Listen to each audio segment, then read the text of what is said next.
দেখো দিদিকে দেখে দেখে করো ডান্স গেলা। দুটো ননদ এসে রয়েছে, শ্বশুরের শরীর খারাপ, এখন ভালো করে ছাড়ে না।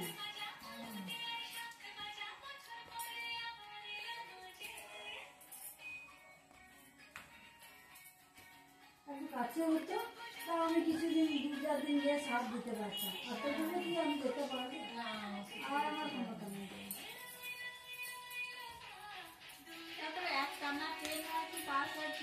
বলো, তাহলে অসুবিধা হয় না, তাহলে যেতে পারতেন, কিন্তু ওই কেটে কেটে কেটে কেটে চাকুগুলো দিয়ে নামলে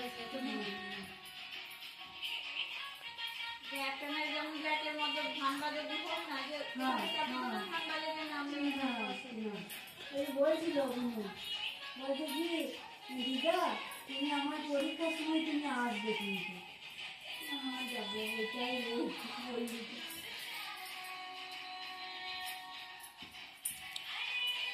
3-4 বার করে ব্রেক করতে হবে, তবে আর অফিসে তখন করতে হবে না।